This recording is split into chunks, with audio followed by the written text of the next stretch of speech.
Então vamos lá, gente, vamos dar continuidade, tá?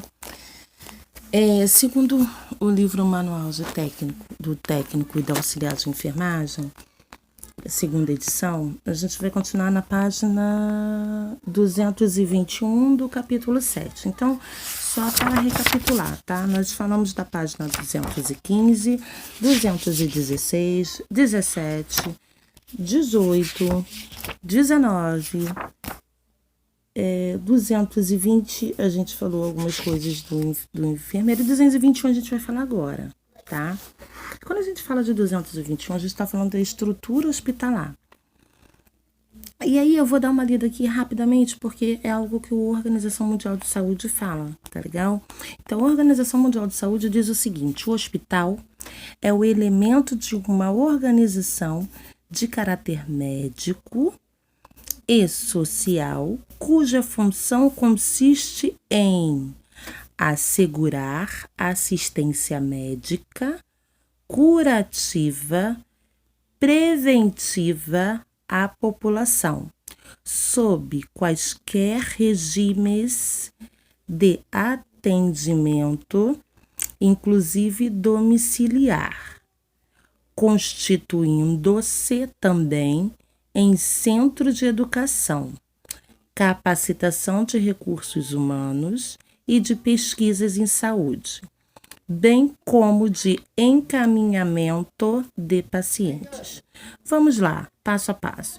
Quando ele fala que é um elemento de organização de caráter médico e social, isso aí nós falamos no início, né? Cuja função consiste em assegurar assistência médica, também falamos. E aí nós falamos também em assistência curativa, lembra que eu falei? E eu falei paliativo também? E quando a gente fala em preventiva à população, nós estamos dizendo o seguinte: a Organização Mundial de Saúde, melhor dizendo, quer falar o seguinte: quando fala-se em preventiva, estamos falando em prevenção da população. Exemplo, vacinação, ok?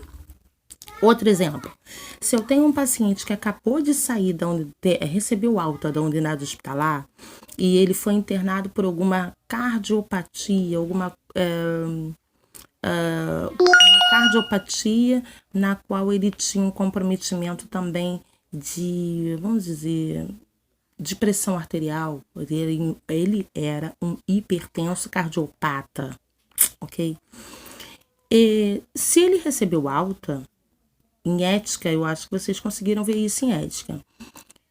Eu preciso saber dele, ou melhor, eu preciso orientar e na sequência saber dele.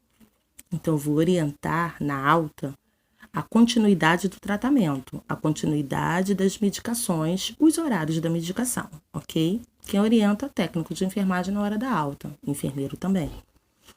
E aí, eu preciso saber dele como ele entendeu essa orientação. Porque muitas das vezes a gente fala, por isso que eu me preocupo, vocês estão vendo aí nas mensagens que eu estou colocando para vocês, que eu me preocupo em saber se vocês estão conseguindo entender, se vocês estão assistindo o vídeo, se vocês estão, se está diluído, se o vídeo está bom, se está legal. Enfim, eu me preocupo em saber se o aluno está entendendo. E eu só consigo saber, hoje vocês não me conhecem ainda, vocês vão me conhecer. Hoje eu só consigo saber assim, através do vídeo, né? Ou melhor, através das mensagens que vocês colocam para mim. Mas quando a gente se conhecer, vocês vão ver que eu consigo, através da minha inspeção, eu consigo perceber no olhar, na fisionomia de vocês, se vocês estão entendendo ou não. Isso é fato. Então, na prevenção, aqui falando ainda, quando a gente... para que nós saibamos se o paciente entendeu ou não, é necessário que ele fale para a gente. Então, lembra que eu falei? É o quê? Codificação ou decodificação? Lembra? Na comunicação? Então, eu codifico para eles em saber se ele, em transmitir a informação, e ele decodifica para mim. E me diz se ele, da forma que ele entendeu. Porque muitas das vezes a gente acha que as pessoas estão nos entendendo, mas não estão. Alguns entendem, outros não. E a gente tem que respeitar. Para esses que não entendem, a gente tem que saber a forma na qual ele entendeu, ok? E aí ele vai reportar para a gente da forma que ele entendeu. E aí a gente vai ver se realmente condiz ou não com o que a gente queria passar para ele, Tá legal? Então a gente tem que saber com ele a forma que ele entendeu. Então ele vai decodificar, a gente tem que esperar ele terminar de falar, gente. Decodificar, a gente processa a informação para depois a gente conseguir falar para ele ou reportar a ele o que de fato tem que ser feito. Então, isso se chama um tratamento, é uma visualização preventiva. Então, a gente está prevenindo que ele volte para a unidade hospitalar pelo mesmo motivo, ou prevenindo que as patologias dele tendam a piorar pela falta da medicação. Um método preventivo. Outro método preventivo clássico é o quê? O uso do EPI para gente, nós, profissionais de enfermagem, profissionais da saúde. Tá? Aí ele fala em qualquer regime de atendimento, porque independente de quem seja, lembra que eu falei que não pode ter nenhum tipo de preconceito, discriminação. Então, independente de quem seja, nós temos que tratar da mesma forma, ok? Forma universal, igualitária, tá? Com equidade, com integralidade, tá legal? Para todas as pessoas. Inclusive em domicílio, porque às vezes está recebendo um tratamento, um atendimento domiciliar, mas não quer dizer que essa pessoa, por um plano de saúde, sei lá qual, mas não quer dizer que essa pessoa tem um entendimento pleno. Então é necessário que nós tenhamos a percepção e esperamos, e espere com que essa pessoa decodifique para a gente as informações. Um centro de educação, porque hoje em dia, pela Covid-19, a gente está reeducando as pessoas ou até educando as pessoas em determinadas práticas e hábitos que antes não tinham ou que antes faziam, mas faziam de qualquer forma ou faziam quando queriam. Então, hoje está sendo necessário que realize da tal forma. A capacitação de receber, quando fala em pesquisa de saúde, está dizendo que recebe quem? Os técnicos de enfermagem, os enfermeiros, dentro da unidade hospitalar. A unidade hospitalar favorece justamente isso, uma pesquisa, favorece o seu desenvolvimento, o seu desempenho dentro da unidade para que você venha a ter o que chamamos de carga horária de estágio, né? De estágio, de processamento, e aí você consegue seu certificado.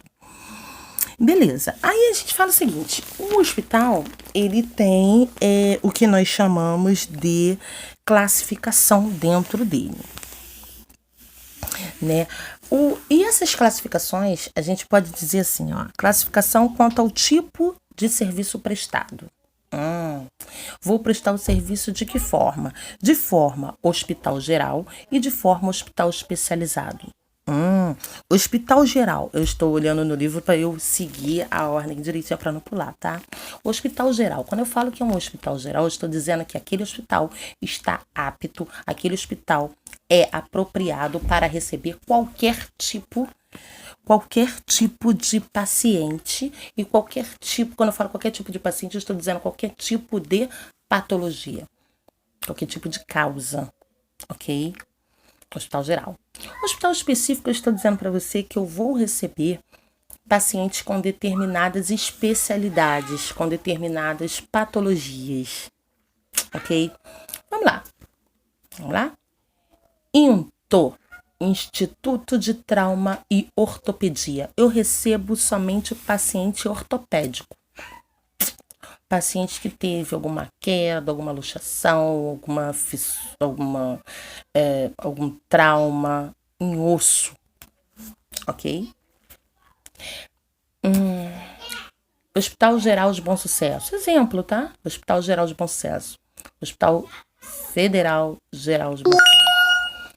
É um hospital que recebe toda e qualquer patologia, todo e qualquer paciente com qualquer motivo. Tudo bem, gente? Deu para entender?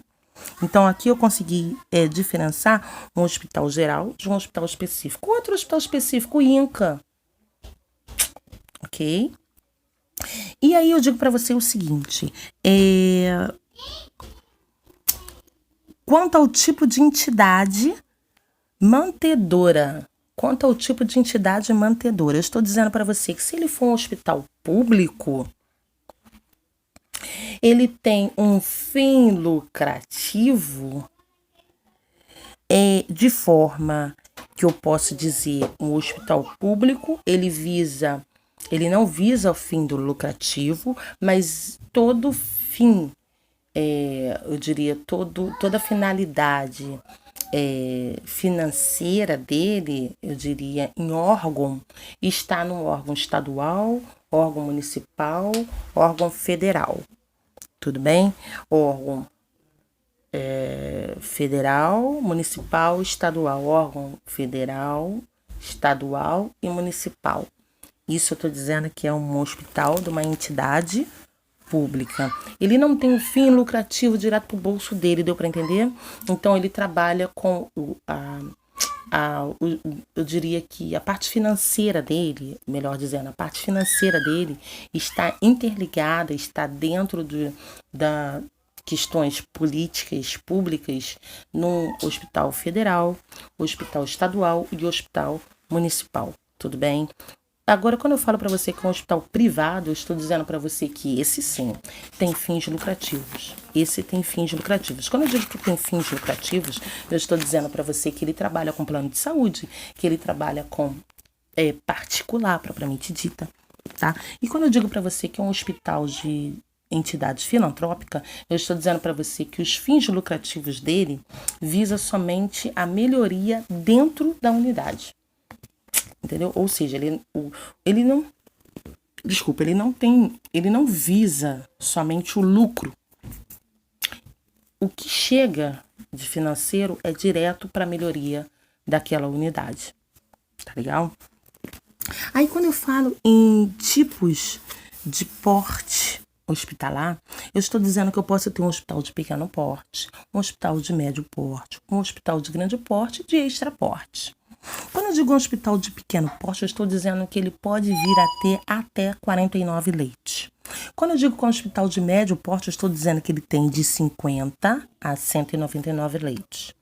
Quando eu digo que é um hospital de grande porte, eu digo que é um hospital de 200 até 499 leitos. Quando eu digo que é um hospital de extra porte, eu digo que é um hospital acima de 500 leitos. Tudo bem? Ok. O que isso identifica para mim? Identifica quantitativo de pessoas, né, gente? Se eu tenho um hospital de pequeno porte, eu sei que eu não posso ter mais pacientes do que o meu hospital atende. Porque senão eu começo a ter pacientes em corredores, pacientes amontoados, e isso não é legal. A gente precisa ter um distanciamento de macas, né? Para que esses pacientes possam ter uma melhora da sua patologia, e dentre outros, ok?